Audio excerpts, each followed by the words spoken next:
गुरु गोरखनाथ के आशीर्वाद के अनुसार कालांतर में एक तरफ घेवर सिंह चौहान की पत्नी माता काच ने तो वहीं दूसरी ओर जेवर सिंह चौहान की पत्नी माता बाछल का एक ही समय पर गर्भधारण हुआ। जब काच ने देखा कि बाछल के पेट में भी बच्चा है तो उसको बाछल पर संदेह हुआ, क्योंकि काच को लगा कि केवल मुझे ही गुरु से पुत्र प्राप्ति का आशीर्वाद प्राप्त हुआ है।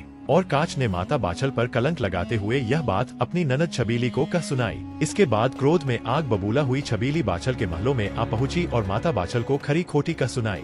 माता बाछल ने उनको सारा वृतांत कह सुनाया, किंतु छबीली को माता बाछल की बातों पर विश्वास नहीं हुआ और छबीली अपने पिता अमरपाल सिंह चौहान के समक्ष उपस्थित हुई और बाछल को कलंकित करते हुए माता के बारे में सुनी सुनाई बातें कह डाली। जब अमरपाल सिंह चौहान को बताया गया कि माता बाछल ने उनके कुल को कलंकित किया है तो अमरपाल सिंह चौहान पुत्र वधू माता बाछल पर अत्यधिक क्रोधित हुए और तुरंत गाड़ीवान को बुलावा भेजा और गाड़ीवान को माता बाछल को उनके मायके छोड़ आने का आदेश दिया।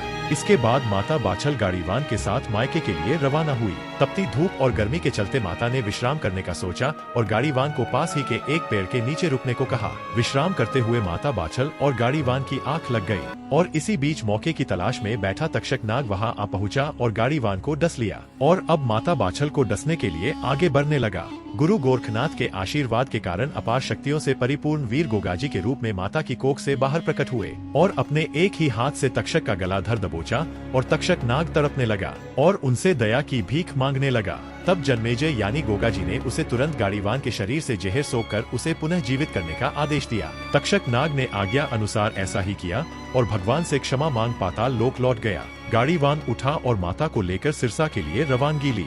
बाछल अपने पिता के महलों में पहुंची और जब पिता को माता बाछल के मायके आने का कारण पता चला तो पिता ने सच और झूठ का पता लगाने के लिए माता बाछल की परीक्षा लेने का ऐलान कर दिया और कहा, कच्चे सूत से बने धागों की चारपाई को कुएं पर रखा जाएगा और तुम्हें उस पर सोना होगा।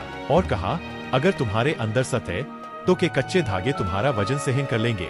इसके बाद माता ने गुरु गोरखनाथ को याद किया और परीक्षा देने के लिए तैयार हो गई। माता बाछल जैसे ही चारपाई पर बैठी, यह देख सभी हैरान रह गए कि कच्चे सूत का एक धागा तक नहीं टूटा और माता बाछल गुरु गोरखनाथ को याद कर कच्चे सूत से बने धागों की चारपाई पर लेट गई। यह प्रमाणित हो चुका था कि सतवंती माता बाछल पवित्र है। इसके बाद माता बाछल के पिता पाल सिंह ने अपने समधी अमरपाल सिंह चौहान को माता बाछल के सतवंती होने का प्रमाण पत्र में लिख भेजा और तुरंत जेवर सिंह को भेजकर माता बाछल को वापस ले जाने का सुझाव दिया। तो वहीं दूसरी ओर माता बाछल जब गहरी निद्रा में सो रही थी तो माता को अपने गर्भ से गोगा जी की आवाज सुनाई पड़ी।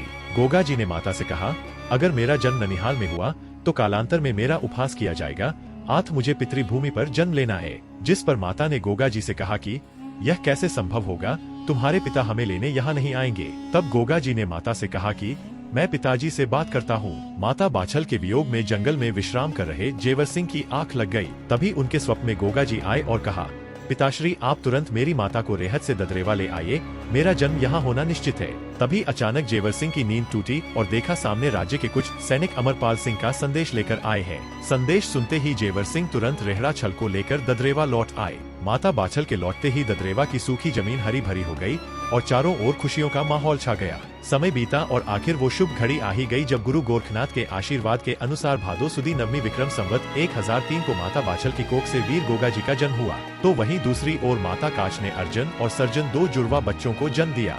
शुभ मुहूर्त में जन्म होने के कारण गोगा जी का भव्य जन्मोत्सव रखा गया। तो वहीं अशुभ मुहूर्त में जन्मे जुड़वा भाइयों की कोई खुशियाँ नहीं मनाई गयी। ईर्ष्या की आग भड़कती है, क्या गोगाजी को जहर दिया जाएगा? अगले एपिसोड में जानिए।